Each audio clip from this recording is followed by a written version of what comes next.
Good morning to you. Welcome into the Wealth Guardians radio program. I'm Doug Ray, your host today, and with me is Brice Payne. Good afternoon. Good morning, Doug. Good morning, everybody else out there. Doug, how are you doing this fine weekend after some rain? Yeah, and you're fresh back from vacation. Fresh back from vacation. Another vacation. It wasn't another vacation. It was, the others were not vacations. You sent me away to Vegas in 117-degree heat. That was not a vacation. I guess not. This was my first vacation in a while. Didn't have one in 2020 or much of one in 2020. But was down in Roatan, Honduras, which is a diving mecca. My wife and I went down there, and right as Fred was forming. But it was a little further to the north, so it did not impact us at all. And, it's always a risk, Doug, going down to the Caribbean in the summertime. Yeah, you always debate on whether or not to pay the extra money for the insurance or whatnot. But we took a risk. We didn't get the insurance, and we extremely lucked out. The weather was perfect. The water was perfect. But we did overdo it on the diving a bit. We went to one of those all-inclusive diving resorts where they didn't charge you per dive, so you could just dive as much as you wanted to, staying within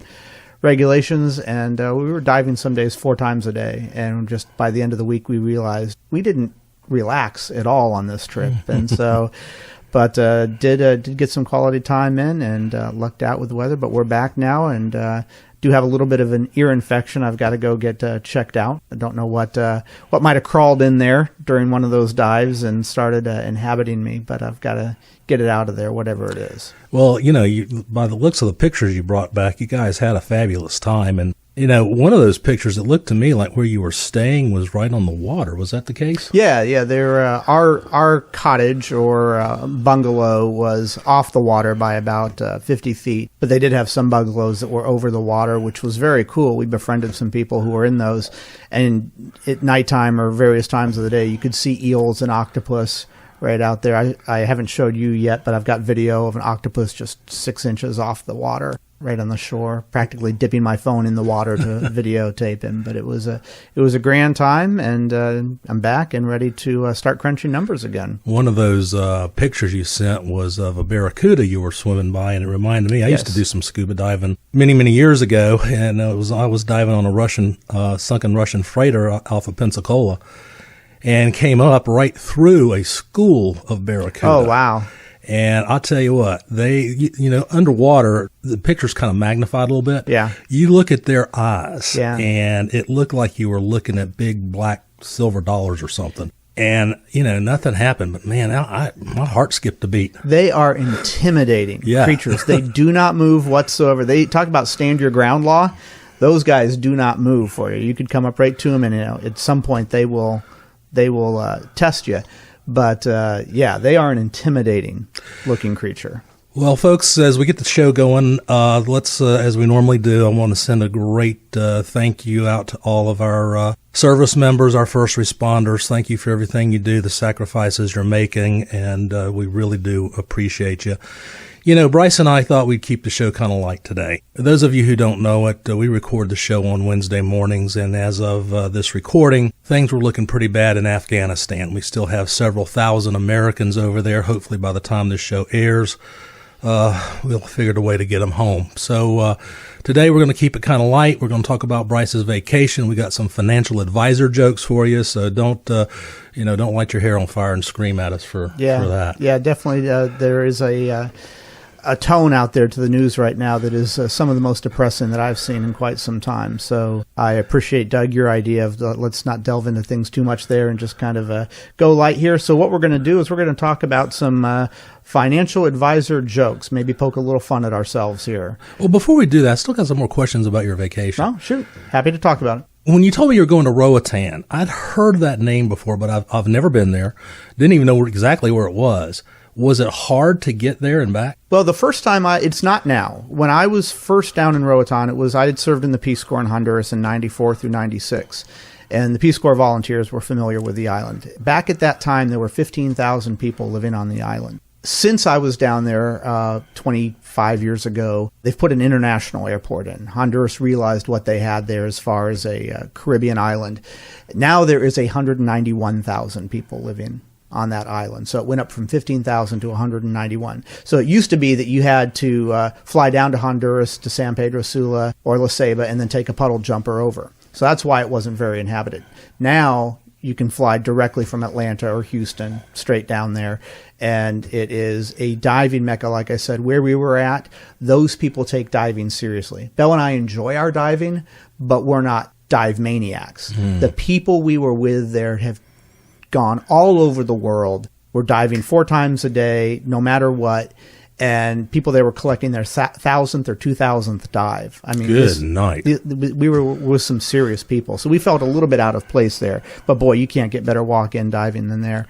But yeah, it's a beautiful little island. Most of the people there send their kids to the United States for school, for high school. Interesting. So it's a lot of money there. I was going to ask, is that a Caribbean island where Americans might want to retire to? It could be. There are a lot of people who are there. If you ever watch any of those HGTV shows, like You Won the Lottery or whatnot, or My Favorite Island Dream House, a lot of times, or from time to time, you will see Roatan featured on there. It's not a place you'd want to live year long, I don't think. I wouldn't want to, but during the summer months right now, and if you like the Caribbean lifestyle, yeah, there'd be about 4 or 5 months out of the year that you could be down there and enjoy it. Well, was there any good restaurants? I mean, what'd you guys do? No, the place that we were at was it was an island off of Honduras, technically speaking. And so you didn't leave that island unless you didn't want to dive that day. But they had a great buffet there that you just lined up for breakfast, lunch, and dinner. And most of the time, what did they have? Shrimp. But they had fish there. They had chicken and other pastas and whatnot. But there are restaurants there. The West End is nice. Really provides you that idyllic Caribbean type of hole in the wall, but really good food kind of place, like a little Italy or something like that. But where we were at, it was just all Americans. So we didn't get much international flavor going on, or feel like we were immersed in some other culture. Well, were you tempted to make some calamari out of that octopus? He was probably too little, too. The one that we saw was a little bit too little, wouldn't have satisfied much. But, I sent you a picture of a king crab that you saw. I saw that. And I was just swimming by a shelf all by myself and came across him, and I had to back fin a little bit and say, hey, that guy looks just like a rock, but he is not a rock. And saw a huge tarpon, which there was a fantastic photographer down there who rented out his cameras and whatnot. And he said, how on earth did you see a tarpon out here? I said, I don't know what it is. You tell me how I saw it. But saw some great stuff. A lot of great stuff. A lot of rays down there. And, of course, there was a couple of shipwrecks that we could swim around. And I even sent a joke to you that there was a tipped-over ship. I said, hey, there's your Honduran Navy. Yeah. Well, it sounds like you just had a fabulous time and a vacation that you'll remember the rest of your life. Yes, and I owe it in part to you. Glad we could arrange that time off. And you're going to take some time off here before too long as well. So always refreshes us, doesn't it, to be able to get away somewhere. And we didn't get that last year too much. Yeah, you got to do it. It recharges the batteries. You just can't work all the time. Yeah.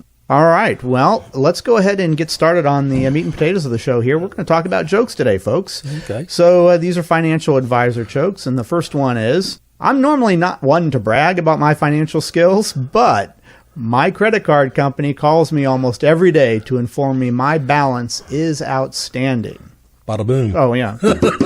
There we go. Yeah, well, I guess that if we want to relate that back to retirement planning, that basically talks about, does a retiree want to go into retirement with debt? I like to say there's 2 kinds of debt. There's good debt, there's bad debt. Bad debt, I think, is kind of obvious. It'd be like credit card debt, personal loans, those kinds of things. Good debt, a mortgage is considered good debt because that's the kind of debt that, hey, you can still write the interest off if you got enough of it. But you're also paying it down and you're building equity in a home.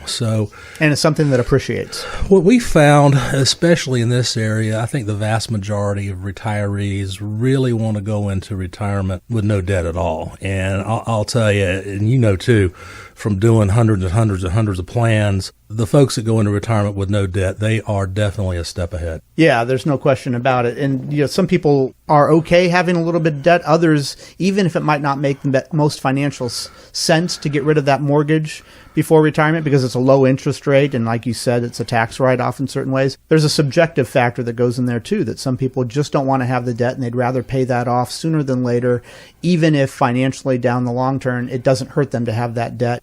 So there's two factors that you got to consider there when we're advising people on debt. Like you said, the good debt and the bad debt, but then there is also not just the numbers, but kind of a subjectiveness to it. Do you want to just be debt-free, and are you willing to sacrifice a few more dollars long-term to get rid of that debt now? Well, folks, you're listening to the Wealth Guardian Show. Yes, we're keeping it kind of lighthearted today just to change the attitude up a bit.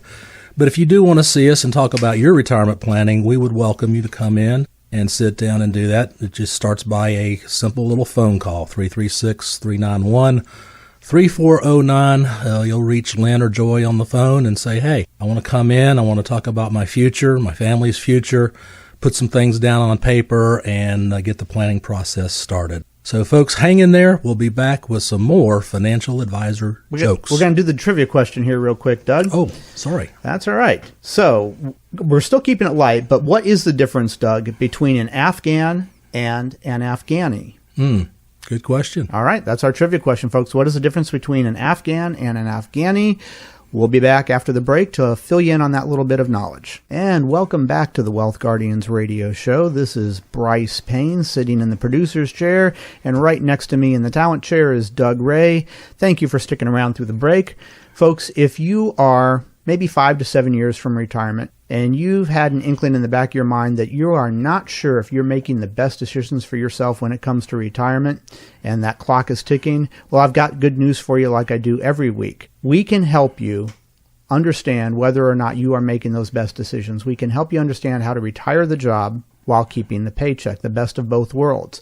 All you got to do is pick up the phone and give us a call, 336-391-3409. That's 336-391-3409. We will sit down with you and go over all the income, all the assets, all the expenses in your retirement, all the variables, all the assumptions, and help you understand if you're on the right track for retirement or not.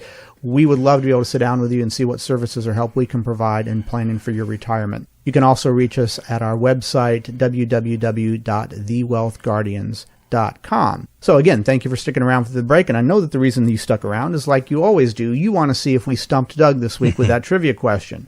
So our question this week, a little topical, but still keeping it light. What is the difference between an Afghan and an Afghani? Well, obviously, Afghanistan has been top of mind all week. That's why we're keeping the show light today. You got me.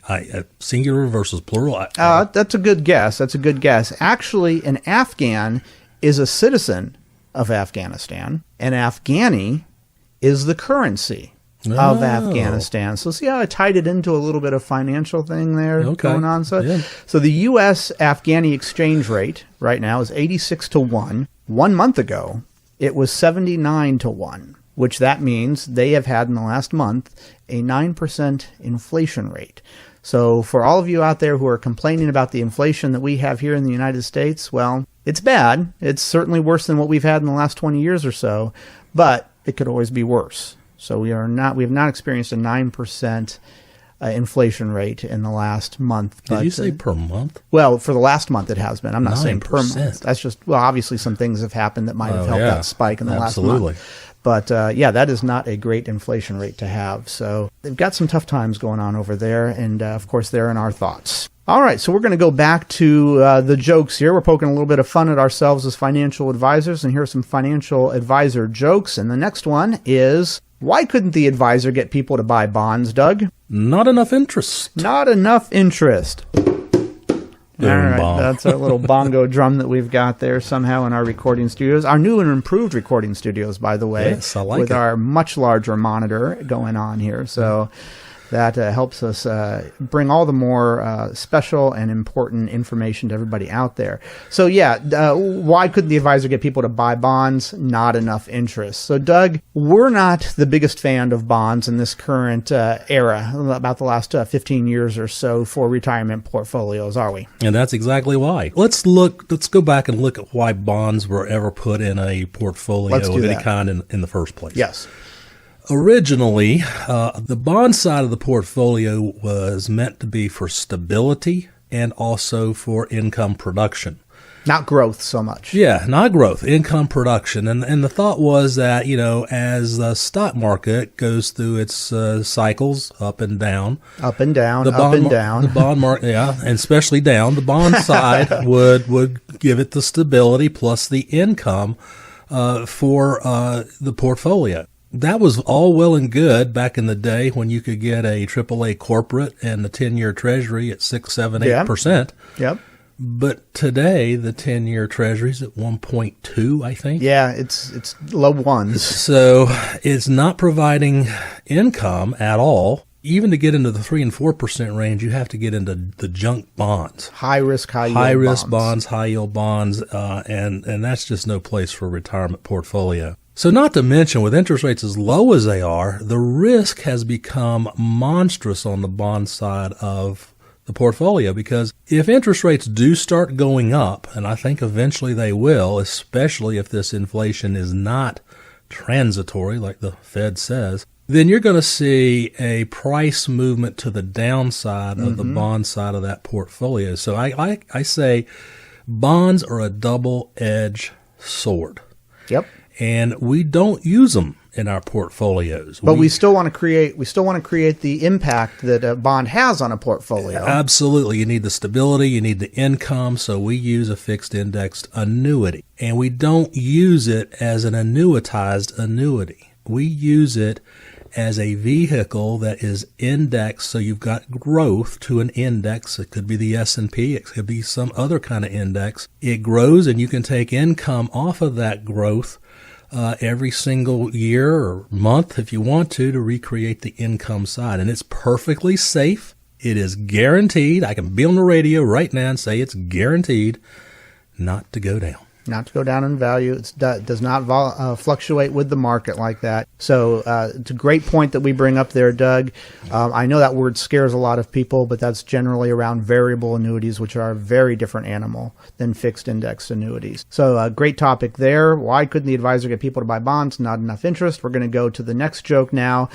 I'm not saying my financial advisor is bad at his job, but when I went into the office and asked him to check my balance, he tried to push me over. So that's not even a good joke. That's not even a good joke. Yeah, but we've only got a half an hour here, folks.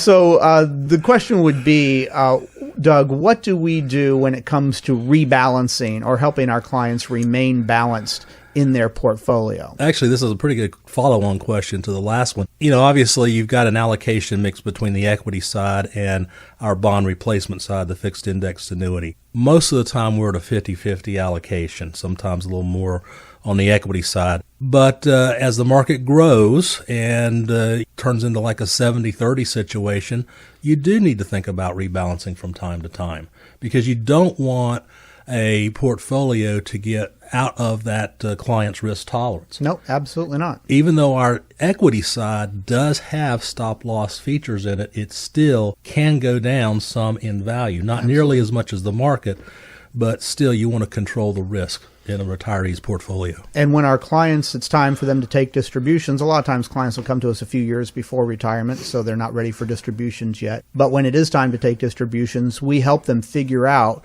what percentages out of each account are they taking the distributions from, so they're not upsetting that balance. But Doug, I want to go off here for a second in a different direction. Rebalancing in the sense of what your portfolio allocation is one thing, but there's also another balance that you need to do between IRAs and Roths in your accounts too. You don't want to be overweighted in one or the other, though I guess there would be no problem in being overweighted in Roths. Nobody ever has that problem. But not just the allocation of your portfolio, but you want to be properly balanced between your pre-tax and your non-taxable monies as well. Absolutely. And like you said, it's not a problem being overrated on a Roth. In fact, who is? But my viewpoint is I want as much tax-free income as I can possibly get with what we see coming down the road. Sure. So, I absolutely agree with you there. So there's different. We do support heavily and encourage our clients to take advantage of IRA to Roth conversions. While it is a taxable event, it does pay off for you in the long run, particularly if you're of the belief that taxes are going to go up in the future at some point. All right, so here, let's get on to our next joke. What's another name for a long-term investment? A failed short-term investment. There we go. A failed short-term investment. Doug, clients out there have long-term investments and they have short-term investments, but we see it from time to time where a client has long-term investments, probably not the best thing for their portfolio at this time, but they just cannot bring themselves to get rid of them for a couple of reasons. Well, yeah, I mean, you have situations where they've inherited stock that their parents have owned for, their lifetime. And, you can't argue with a situation like that. Or you have a situation where, somebody comes in and their entire 401k is full of company stock. You can make a big argument against that. You sure can. Keeping some of their company stock makes a lot of sense, but not 90% of their 401k. We have seen that happen. Yeah, I mean, it worked great for people in the past that had, say, for example, R.J. Reynolds or Lowe's stocks. But even those companies aren't, impervious to economic downturn. Got a lot of Haynes clients as well in this area. Well, and Haynes has had a tough road the last few years in their stock price. So some of those folks have taken a pretty sizable hit on their 401k. So yeah, you don't want to. Again, it's a balance situation. You don't want to be overweighted in one or two different companies. No, and that's diversification. While it can be overhyped at times, there is a certain importance to not having all of your weight in just a few companies. You do want to be spread out to a certain degree out there. Yeah, and I'd like to just add, on the equity side of our portfolio, I really like the way that we do it because we've got a portion of that equity is completely diversified in ETFs, and then the other side of the equity equation is growth stocks. Yes. And the combination, as you see the cycles of the market, you see one will outperform the other. At times, sometimes you're having them just click together like magic, if you will. It's a nice mix of equity. Absolutely, yeah. It's a little bit of diversification in there, but a little bit of focus on the real growth potential stocks as well, like you said. I think we got room for one more joke here, Doug, if we can actually call these jokes. Why was the client sleeping like a baby when the stock market crashed? He woke up every hour and cried. I'm really glad we don't make our living as stand-up comedians. I don't know that we would be ever set for retirement if we did that. Oh, my goodness. Yeah, I guess you could equate this one to people stressing out over the market when it goes down. And gosh, I've been in the business 33 years. I've surely seen enough of that. I think by and large, our folks don't, though. They know they're protected on the downside. And it reminds me of when you first came to work for us. Yep. Tell that story. Well, when I first came to work with the Wealth Guardians, it was shortly thereafter, within about 9 months or so, we were having our annual client dinner for all of our clients down at Bermuda Run. And what did the market do in 2018, in December of 2018? It was taking a nosedive. And I thought, how many advisors are going to have a client dinner right when the market is taking a nosedive with all of their clients right there ready to stand in line to panic and talk to them and sweat and whatnot? And it was really impressive that nobody, Doug, wanted to come up to you or me for that matter and say, hey, I'm really worried about my portfolio. That spoke volumes about the type of portfolio that we create here at the Wealth Guardians, that they know that they are not risk-free by any means, but that their risk is certainly a lot less than what the market is. And if they saw the market crashing as it did in December of 2018, they knew that their portfolios were relatively safe compared to the risk that the market was going down. And that speaks, like I say, that speaks volumes. And I always find that a good story to tell, that a lot of advisors would have said, sorry, folks, you all have a great dinner. I can't make it tonight. I'm under the weather or whatnot. And that is not how things went that December evening when we had that party for all of our clients, which just, like I say, speaks volumes that our clients know that their portfolio is in stable hands and is not subject to the full risk of the market. And that's it. Folks, we really do appreciate you coming in and tuning in like a lot of you do. Thank you. 336-391-3409 is our number, 336-391-3409. If you want to talk to us about your retirement plans, we're always here to see what services we can provide. Other than that, you have a great weekend, and we will see you here next weekend as well.